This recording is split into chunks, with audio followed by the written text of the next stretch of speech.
Assalamualaikum warahmatullahi wabarakatuh. Halo, selamat pagi anak-anak semuanya.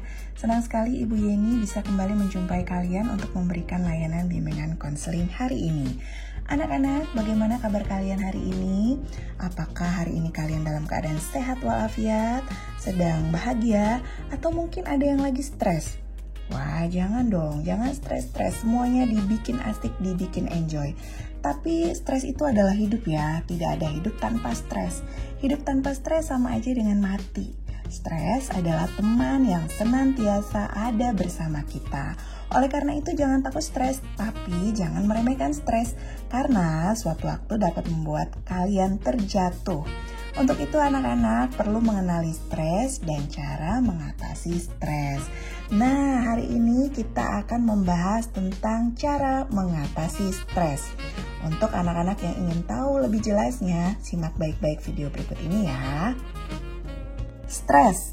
Ya, anak-anak, kata satu ini memang kerap kali dialami oleh setiap orang. Entah itu depresi atau gangguan psikologi lainnya. Semuanya berawal dari stres.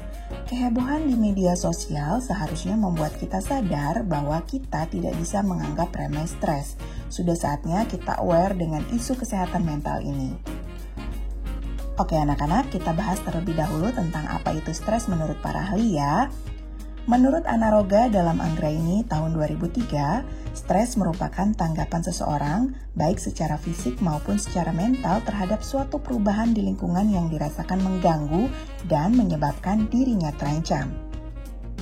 Sedangkan menurut Robbins tahun 2001 menyatakan bahwa stres merupakan suatu kondisi yang menekan keadaan psikis seseorang dalam mencapai sesuatu kesempatan di mana untuk mencapai kesempatan tersebut terdapat batasan atau penghalang. Nah, anak-anak, dari pengertian menurut para ahli tadi, maka dapat disimpulkan bahwa stres adalah gangguan mental yang dihadapi seseorang akibat adanya tekanan. Tekanan ini muncul dari kegagalan individu dalam memenuhi kebutuhan atau keinginannya.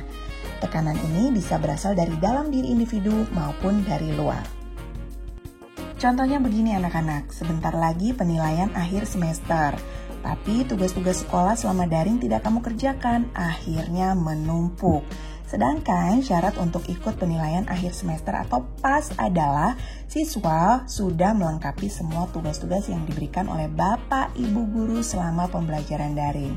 Karena waktu pelaksanaan PAS makin mepet, membuat kamu makin cemas dan bingung harus ngapain, sehingga membuat kamu tuh menjadi stres. Nah, tapi anak-anak, apakah stres selalu berarti buruk? Enggak juga ternyata. Menurut Sally tahun 1975 membagi stres menjadi dua, yaitu eustress berarti stres yang baik. Stres ini yang menantang kalian untuk menjadi lebih maju dan membuat kalian bersemangat menghadapinya.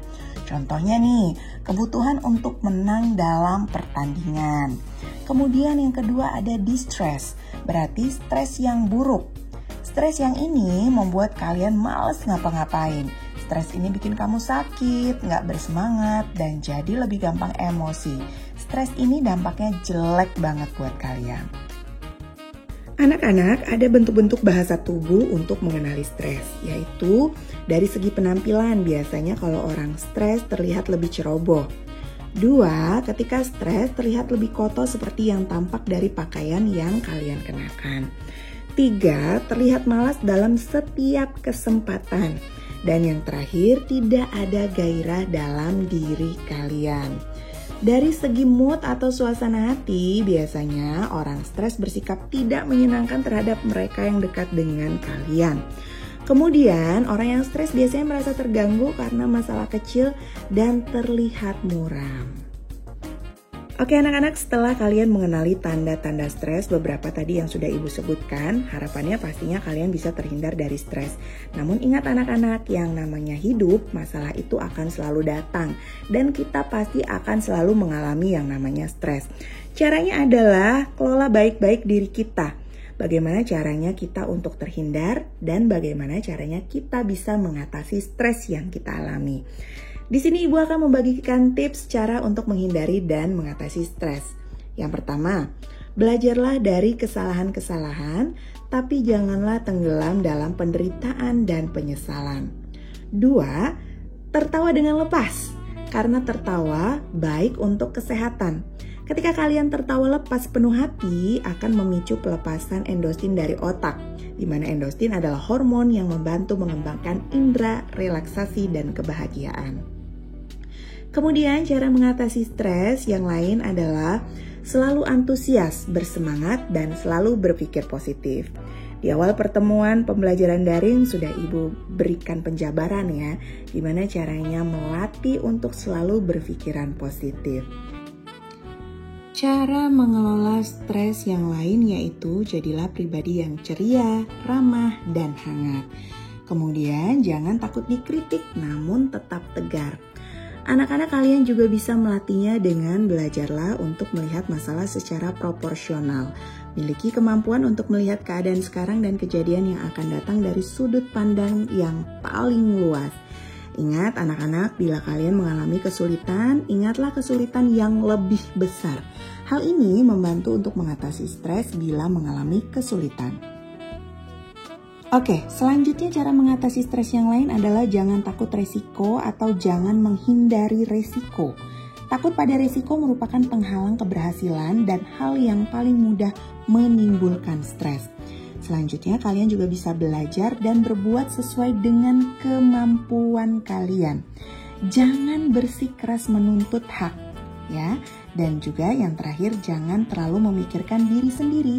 Orang yang terlalu memikirkan diri sendiri sering mengalami rasa putus asa dan akhirnya menjadi stres. Ya anak-anak, itulah tadi beberapa tips cara mengatasi stres. Mudah-mudahan setelah kalian melihat video ini, kalian bisa mengambil hikmahnya, mengambil pelajaran ketika kalian punya masalah atau sedang mengalami stres, kalian bisa menerapkan cara-cara yang sudah Ibu berikan tadi. Mudah-mudahan yang punya masalah cepat terselesaikan ya masalahnya ya. Dan bagi yang belum terselesaikan masalahnya, ayo anak-anak, semangat, kalian punya potensi untuk mengatasi setiap masalah yang datang dalam diri kalian. Bagi anak-anak yang ingin konseling, boleh konseling individu ataupun konseling rame-rame dengan teman-teman kalian melalui online ya, karena lagi pandemi. Mudah-mudahan apa yang Ibu sampaikan bisa bermanfaat, anak-anak tetap semangat, tetap ceria, jangan lupa persiapkan diri kalian dengan baik untuk menghadapi penilaian akhir semester yang akan dilaksanakan hari Rabu nanti. Ibu akhiri anak-anak, wassalamualaikum warahmatullahi wabarakatuh. Tetap sehat, salam ceria, dan tetap semangat. Wassalamualaikum warahmatullahi wabarakatuh.